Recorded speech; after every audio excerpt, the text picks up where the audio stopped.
అందరికీ నమస్కారం. రామలక్ష్మి కథల ఛానల్కి స్వాగతం. మన యూట్యూబ్ ఫ్యామిలీ కొత్తగా వచ్చిన సబ్స్క్రైబర్కి స్వాగతం. మన ఫ్యామిలీ ఇంకా పెద్ద యూట్యూబ్ ఫ్యామిలీగా మారాలనుకుంటున్నాము. ఈరోజు మనం చెప్పుకోబోయే కథ పేరు దేవాలయం ముందు జరిగిన మొదటి పరిచయం. ఎపిసోడ్ 7 ముగించుకొని 8లోకి వచ్చేసాం. ప్రేమకు మొదటి పరీక్ష. మాయ తన తండ్రి చేతిలో ఉన్న మొబైల్ వైపు చూస్తూనే నిలబడిపోయింది.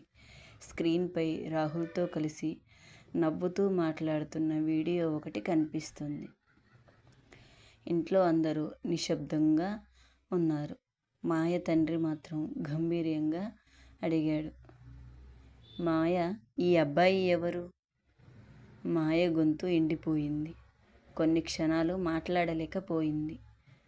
చెప్పు మాయ, ఈ అబ్బాయి ఎవరు అని తండ్రి మళ్ళీ అడిగాడు. మాయ నెమ్మదిగా తల పైకి ఎత్తింది. నాన్న, ఇతని పేరు రాహుల్. మాయ తండ్రి, నీకు ఇతను ఎలా తెలుసు? మాయ ఇలా చెప్పింది.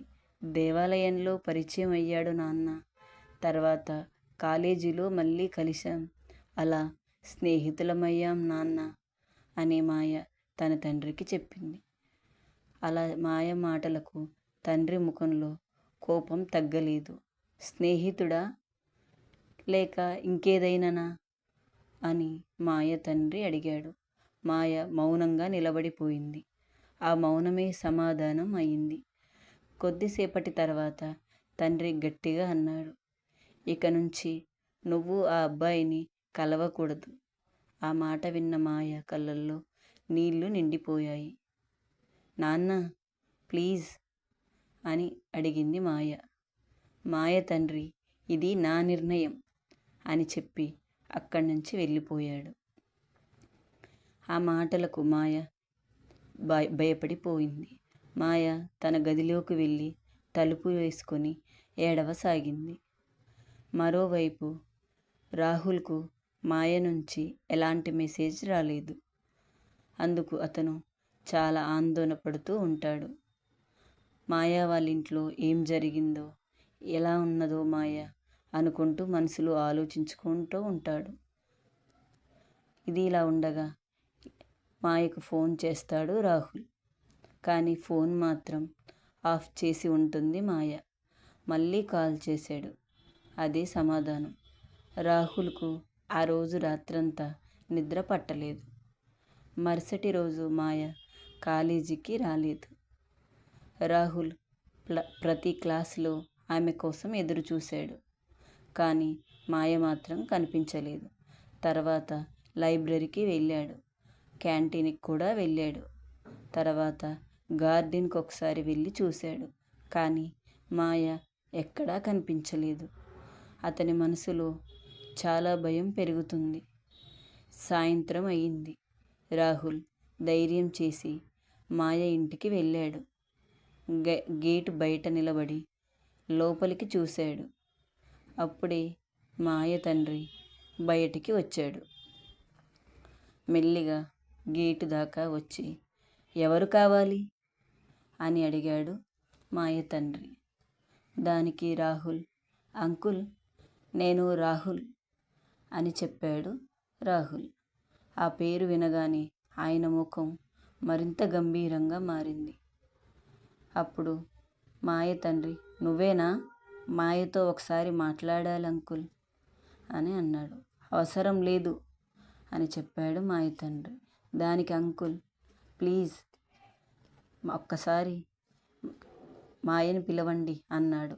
దానికి మాయ తండ్రి, ఇక నుంచి మా అమ్మాయి జీవితానికి దూరంగా ఉండు అని గట్టిగా చెప్పాడు. రాహుల్ ప్రశాంతంగానే నిలబడ్డాడు. అంకుల్, నేను మాయను నిజంగా గౌరవిస్తాను. అది నాకు అవసరం లేదు. ఒకసారి నా మాట వినండి. ప్లీజ్ అంకుల్, మాయను పిలవండి అనగానే మాయ తండ్రి, నువ్వు వెళ్ళిపో, అంతే, ఇంకా ఎప్పుడు ఇటువైపు రాకూడదు అని చెప్పి వెళ్ళిపోతాడు. రాహుల్ ఇంకేమీ మాట్లాడకుండా అక్కడి నుంచి నెమ్మదిగా వెళ్ళిపోయాడు. కానీ వెళ్ళే ముందు మేడ మీద నిలబడి ఏడుస్తున్న మాయను ఒక్కసారి చూశాడు. మాయ కూడా అతన్ని చూసింది. ఇద్దరు మాట్లాడుకోలేకపోయారు. కానీ వారి కళ్ళలో ఉన్న బాధ మాత్రం ఒకరికొకరు అర్థం చేసుకున్నారు. అలా అక్కడి నుంచి రాహుల్ ఇంటికి వెళ్ళిపోయాడు. ఆ రోజు రాత్రి మాయ తన అమ్మ గదిలోకి వచ్చింది. మాయ, అమ్మా, నువ్వు ఆ అబ్బాయిని ఇష్టపడుతున్నావా అని మాయ తల్లి అడిగింది. మాయ నెమ్మదిగా తల ఊపింది. అవునమ్మా అంది. అయితే నాన్నకెందుకు చెప్పలేదు అని అడిగింది మాయ తల్లి. భయమేసిందమ్మా. ఆమె తల నిమిరింది. భయంతో నిజాన్ని దాచిపెడితే సమస్యలు ఇంకా పెరుగుతాయి. అదే సమయంలో రాహుల్ ఇంట్లో అతను తన నాన్నకు జరిగిన విషయం మొత్తం చెప్పాడు. రాహుల్ నాన్న ప్రశాంతంగా విన్నాడు. రాహుల్ నాన్న రాహుల్తో ఇలా అన్నాడు. నాన్న, నేనేం చెయ్యాలి? ఆయన చిరునవ్వుతో, ప్రేమ అంటే తొందరపడడం కాదు రాహుల్. మరి? ముందు నీ చదువు పూర్తి చేసుకో. నీ జీవితంలో నువ్వు నిలబడాలి. తర్వాత పెద్దలతో గౌరవంగా మాట్లాడితే వాళ్ళు కూడా నీ గురించి ఆలోచిస్తారు అని చెప్పాడు రాహుల్ తండ్రి. రాహుల్ ఆ మాటలు విని కొంత ధైర్యం తెచ్చుకున్నాడు. మెల్లిగా వాళ్ళ నాన్న చెప్పిన దాని గురించి ఆలోచించి 2 రోజుల తర్వాత మాయ మళ్ళీ కాలేజీకి వచ్చింది. ఆమెను చూసిన రాహుల్ చాలా సంతోషపడ్డాడు. కానీ మాయ అతని దగ్గరకు రాలేదు.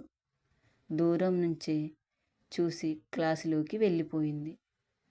రాహుల్ అర్థం చేసుకున్నాడు. ఆమె తన కుటుంబం కోసం నన్ను దూరం పెడుతుంది అని రాహుల్ అర్థం చేసుకున్నాడు. మెల్లిగా కాలేజీ అయిపోయాక మాయ బయటకి వచ్చింది. రాహుల్ కొద్ది దూరంలో నిలబడి ఉన్నాడు. అతను ఆమె దగ్గరికి వెళ్ళలేదు. కేవలం ఒక చిన్న కాగితం ఆమె పుస్తకంలో పెట్టి వెళ్ళిపోయాడు. ఆమె కాలేజీ నుంచి ఇంటికి వెళ్ళిన తర్వాత మాయ ఆమె పుస్తకంలో ఉన్న కాగితం తీసి చదివింది. అందులో ఒకే ఒక వాక్యం మాత్రమే ఉంది. అది ఏమిటంటే, రాహుల్ ఇలా రాశాడు. నేను నీ కోసం ఎదురు చూస్తాను. ఎంతకాలమైనా ఎదురు చూస్తాను. ఆ మాట చదివిన మాయ కళ్ళలో కన్నీళ్ళు వచ్చాయి. ఆ కాగితాన్ని తన డైరీలో జాగ్రత్తగా దాచుకుంది మాయ. అదే సమయంలో వర్మగారు ఒక లాయర్తో మాట్లాడుతున్నారు.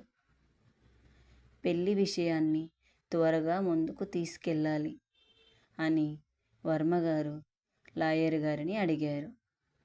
అమ్మాయి అభిప్రాయం వర్మగారు చల్లగా నవ్వి, అది నేను చూసుకుంటానులే అని లాయర్ గారితో అన్నారు. అక్కడితో మరో పెద్ద తుఫానుకు నాంది పడింది. ఎపిసోడ్ 8 ముగింపుకి వచ్చేసింది. ఎపిసోడ్ 9లో రాహుల్ ఇంకా మాయ ఇద్దరు తమ ప్రేమ కోసం మొదటిసారి కలిసి పోరాడాలని నిర్ణయిస్తారు. కానీ వర్మగారు ఒక షాకింగ్ నిజాన్ని బయట పెడతారు. అదే కథను కొత్త మలుపులోకి తీసుకువెళ్తుంది. ఆ కొత్త మలుపు నెక్స్ట్ ఎపిసోడ్లో మనం తెలుసుకుందాం. మీకు ఈ స్టోరీలో ఈ ఎపిసోడ్ నచ్చినట్లయితే ఖచ్చితంగా మా ఎపిసోడ్స్ అన్నిటినీ ఖచ్చితంగా చూడండి. ఈ కథ మీకు నచ్చినట్లయితే లైక్ చేయండి, షేర్